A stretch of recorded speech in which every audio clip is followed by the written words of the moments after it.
साम्राज्य भाग 16वा. अंधारातला साक्षीदार. टेप रेकॉर्डरचा आवाज संपूर्ण खोलीत घुमत होता. खेळ अजून संपलेला नाही. आता खरी सुरुवात आहे. सावीच्या अंगावर काटा आला. विक्रांतने पटकन टेप बंद केली. खोलीत पुन्हा शांतता पसरली.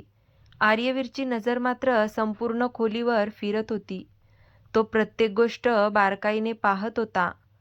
जुना लाकडी टेबल, धुळीने झाकलेली कपाटं, तुटलेली काचं आणि भिंतीवर लटकलेलं एक मोठं घड्याळ, जे 10 वर्षापासून बंद असल्यासारखं दिसत होतं.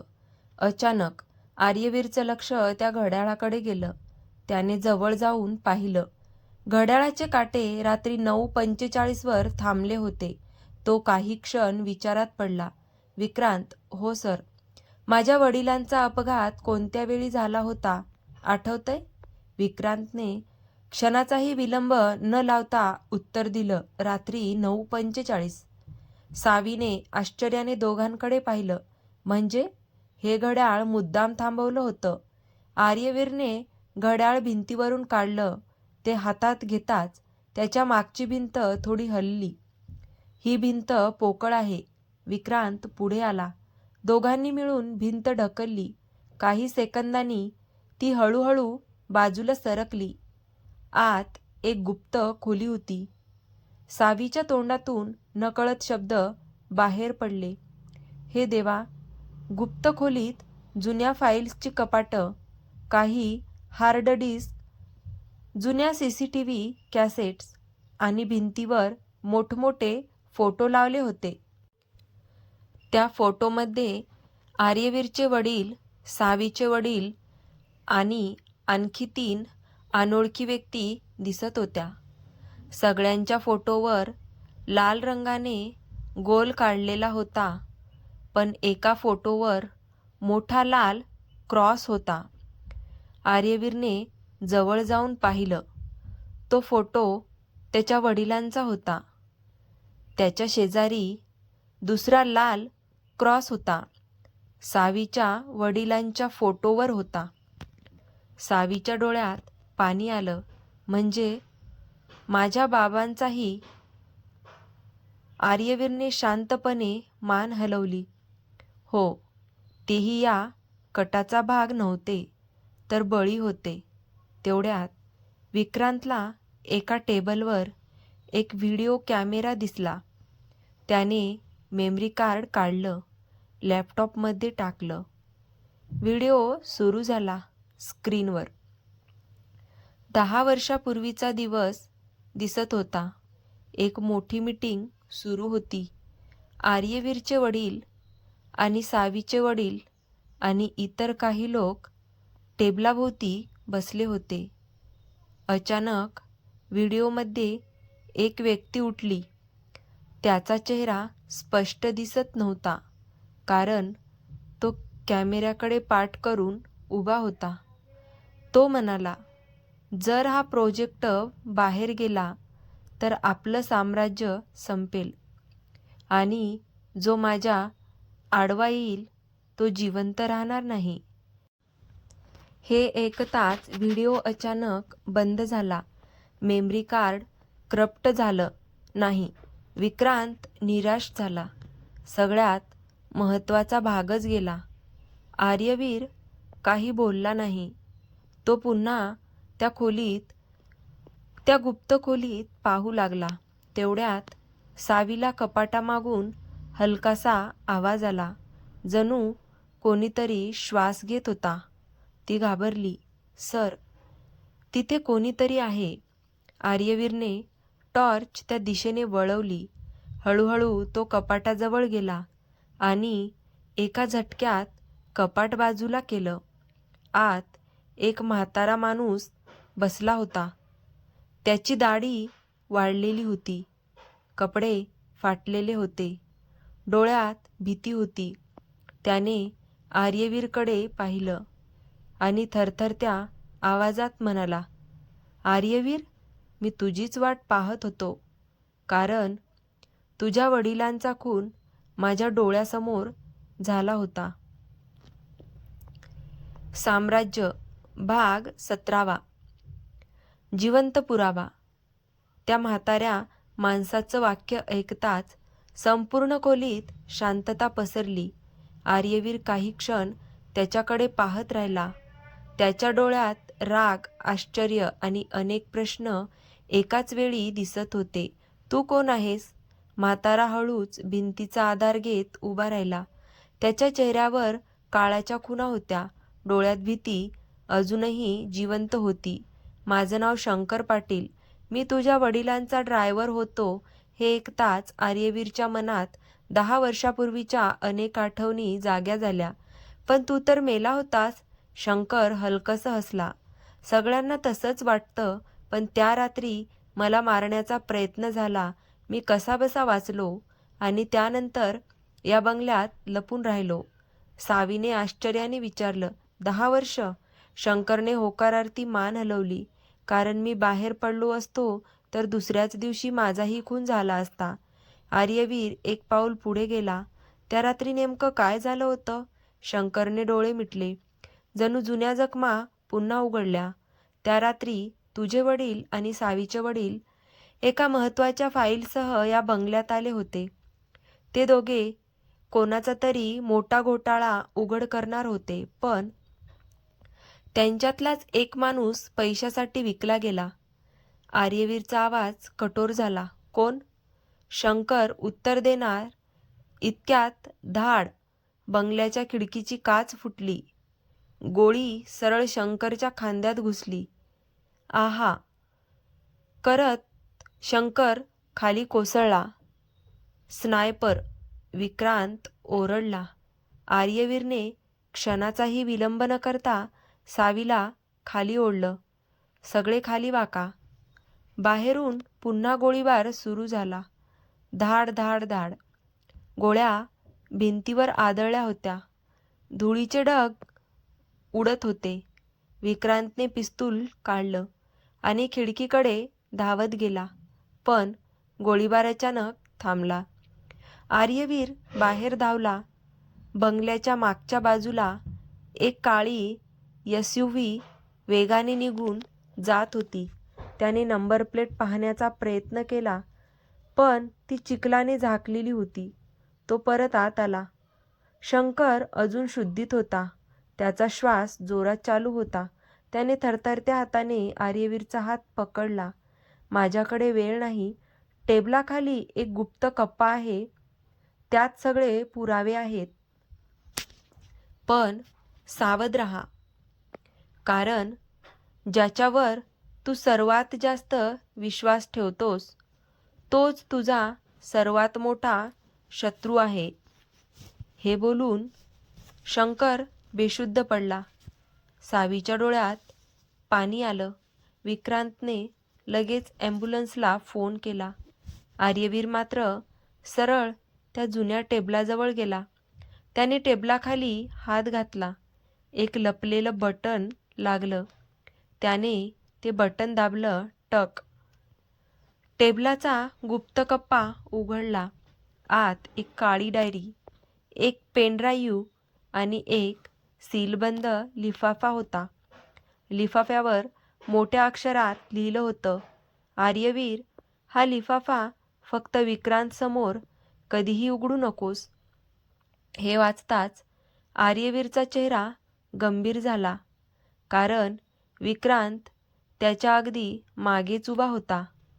साम्राज्य भाग 18. विश्वासाचा तडा. लिफाफ्यावर लिहिलेलं वाक्य वाचताच आर्यवीर काही क्षण जागच्या जागी थांबला.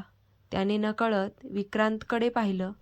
विक्रांत अजूनही शंकरची प्रवृत्ती तपासत होता. त्याच्या चेहऱ्यावर काळजी दिसत होती. पण त्या लिफाफ्यावर स्पष्ट लिहिलं होतं, हा लिफाफा विक्रांतसमोर उघडू नकोस. आर्यवीरच्या मनात विचाराचं वादळ सुरू झालं. हे खरं असू शकतं का? ज्याच्यावर मी इतकी वर्ष विश्वास ठेवला त्याच्याबद्दल असा इशारा का? त्याने शांतपणे लिफाफा आपल्या कोटाच्या आतील खिशात ठेवला. काहीही न बोलता तो मागे वळला. तेवढ्यात विक्रांत म्हणाला, सर, ॲम्ब्युलन्स 5 मिनिटात पोहोचेल. आर्यवीरने फक्त मान हलवली. त्याचा आवाज नेहमीसारखाच स्थिर होता, पण त्याच्या मनात पहिल्यांदाच विक्रांतबद्दल संशयाची एक छोटी ठिणगी पडली होती. सावीने हे सगळं पाहिलं. तिला जाणवलं, आर्यवीर काहीतरी लपवत आहे, पण ती शांत राहिली. थोड्याच वेळात शंकरला हॉस्पिटलमध्ये नेण्यात आलं. डॉक्टरांनी त्याला ऑपरेशन थिएटरमध्ये नेलं. बाहेर आर्यवीर आणि सावी शांत बसले होते. कॉरिडॉरमध्ये फक्त घड्याळाचा आवाज येत होता. अचानक आर्यवीरचा फोन वाजला. अनोळखी नंबर. त्याने कॉल उचलला. समोरून एक बदललेला आवाज आला. आर्यवीर, शंकर वाचला तर तुझं सत्यही वाचेल. पण आम्ही तसं होऊ देणार नाही. आर्यवीर उठून उभा राहिला. कोण आहेस तू? समोरून फक्त हसू ऐकू आलं. मग कॉल कट झाला. त्याच क्षणी हॉस्पिटलची लाईट 2 सेकंदासाठी गेली. संपूर्ण मजला अंधारात बुडाला. जनरेटर सुरू होताच ऑपरेशन थिएटरसमोर धावपळ सुरू झाली. एक नर्स घाबरत बाहेर आली. सिक्युरिटी लवकर या. आर्यवीर आणि विक्रांत धावत आत गेले. पण ऑपरेशन थिएटर रिकामं होतं. शंकर गायब झाला होता. डॉक्टर जमिनीवर बेशुद्ध पडले होते. खिडकी उघडी होती. बाहेर दोरी लटकत होती. विक्रांत संतापला. हे अशक्य आहे. आर्यवीरने खिडकीतून बाहेर पाहिलं. दूर हॉस्पिटलच्या मागच्या गेटमधून एक काळी व्हॅन भरधाव वेगाने निघून जात होती. तो लगेच खाली धावला, पण तोपर्यंत व्हॅन नजरेआड झाली होती. सावीने हळू आवाजात विचारलं, आता काय करू? आर्यवीर काही क्षण शांत राहिला. मग त्याने आपल्या खिशातून तो सीलबंद लिफाफा बाहेर काढला. त्याने आजूबाजूला पाहिलं. विक्रांत सिक्युरिटीशी बोलण्यात व्यस्त होता. हीच योग्य वेळ होती. आर्यवीर आणि सावी हॉस्पिटलच्या टेरेसवर गेले. आर्यवीरने काळजीपूर्वक लिफाफा उघडला. आत एक फोटो आणि एक छोटंसं पत्र होतं. फोटो पाहताच आर्यवीरच्या हातातून तो जवळजवळ खाली पडला. कारण त्या फोटोमध्ये त्याचे वडील, सावीचे वडील आणि विक्रांतचे वडील एकत्र उभे होते. पत्रात फक्त एकच ओळ लिहिलेली होती, सत्याचा मार्ग विक्रांतपासून नाही तर त्याच्या भूतकाळापासून सुरू होतो. आर्यवीर आणि सावी एकमेकांकडे पाहू लागले. दोघांच्या मनात आता एकच प्रश्न होता, विक्रांत शत्रू आहे की तोही कोणाच्या मोठ्या खेळातील आणखी एक प्यादा आहे? साम्राज्य भाग 19. गुप्त तिजोरी. टेरेसवर काही क्षण पूर्ण शांतता होती. आर्यवीरच्या हातात अजूनही तो फोटो होता. त्याची नजर वारंवार विक्रांतच्या वडिलांच्या चेहऱ्यावर जात होती. त्याने हळू आवाजात म्हटलं, मी या माणसाला लहानपणापासून ओळखतो, पण बाबांसोबत याचा एवढा जवळचा संबंध होता हे मला कधीच माहिती नव्हतं. सावीने पत्र पुन्हा एकदा वाचलं. सर, यात विक्रांतवर थेट आरोप नाही, फक्त त्याच्या भूतकाळाचा उल्लेख आहे. आर्यवीरने होकारार्थी मान हलवली. हो, आणि म्हणूनच आपण घाईने कोणताही निर्णय घेणार नाही. आधी सत्य शोधू. त्याने फोटो आणि पत्र पुन्हा लिफाफ्यात ठेवलं. दोघे खाली आले. विक्रांत अजूनही पोलिसांशी बोलत होता. त्याच्या चेहऱ्यावर खरंच काळजी दिसत होती. आर्यवीर त्याच्याकडे पाहत राहिला. हा अभिनय करतोय की खरंच अनभिज्ञ आहे? हा प्रश्न त्याच्या मनात घर करून बसला. हॉस्पिटलमधून बाहेर पडताच आर्यवीरचा फोन पुन्हा वाजला. यावेळी कॉल करणारा त्यांच्या कंपनीच्या लीगल डिपार्टमेंटचा प्रमुख होता. सर, ताबडतोब ऑफिसमध्ये या. का? तुमच्या वडिलांची एक जुनी तिजोरी सापडली आहे. आर्यवीर क्षणभर स्तब्ध झाला. तिजोरी? हो सर. बेसमेंटमध्ये रिनोव्हेशन सुरू असताना भिंतीमागे लपवलेली तिजोरी सापडली आहे. तिच्यावर तुमच्या वडिलांचं नाव कोरलं आहे. आर्यवीरने ताबडतोब मुंबईला परत जाण्याचा निर्णय घेतला. 4 तासांनी ते तिघे पुन्हा राज अध्यक्ष ग्लोबल कॉर्पोरेशनमध्ये पोहोचले. संपूर्ण बेसमेंट पोलिसांनी सील केलं होतं. भिंतीमागे एक प्रचंड स्टीलची तिजोरी उभी होती. तिच्यावर मोठ्या अक्षरात लिहिलं होतं, राज अध्यक्ष प्रायव्हेट. सावी आश्चर्याने म्हणाली, इतकी मोठी तिजोरी, यात काय असेल? आर्यवीर काही बोलला नाही.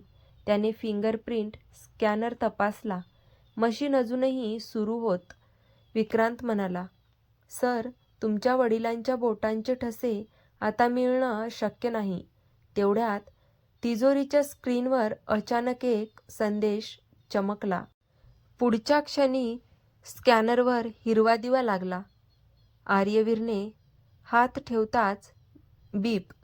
मशीनने त्याची ओळख स्वीकारली. मोठा आवाज करत तिजोरीचं दार हळूहळू उघडू लागलं. सगळ्यांचे श्वास रोखले गेले. आत सोनं, पैसे किंवा दागिने नव्हते. फक्त काही जाडजूड फाईल्स, 3 हार्ड डिस्क, एक जुना लॅपटॉप आणि काळ्या कापडात गुंडाळलेली एक लाकडी पेटी होती. आर्यवीरने सर्वात आधी ती पेटी उघडली. आत एक सोन्याची अंगठी होती. त्या अंगठीवर एक विचित्र चिन्ह कोरलेलं होतं. सावीने ते चिन्ह पाहिलं आणि ती घाबरून 2 पावलं मागे सरकली. आर्यवीरने लगेच विचारलं, काय झालं? सावी थरथरत्या आवाजात म्हणाली, हे चिन्ह मी याआधी पाहिलं आहे. कुठे? माझ्या बाबांच्या डायरीत. आणि ज्या माणसाने आईला धमकी दिली होती त्याच्या हातातही हीच अंगठी होती. हे ऐकताच आर्यवीरने अंगठी घट्ट मुठीत पकडली. म्हणजे 10 वर्षापूर्वीचा कट आजही सुरू होता आणि त्या कटामागे एक गुप्त संघटना काम करत होती. तेवढ्यात तिजोरीतील जुना लॅपटॉप स्वतःच सुरू झाला. स्क्रीनवर आर्यवीरच्या वडिलांचा व्हिडिओ दिसू लागला. ते थेट कॅमेऱ्याकडे पाहत म्हणाले, आर्यवीर, जर तू हा व्हिडिओ पाहत असशील तर याचा अर्थ माझा अंदाज खरा ठरला आणि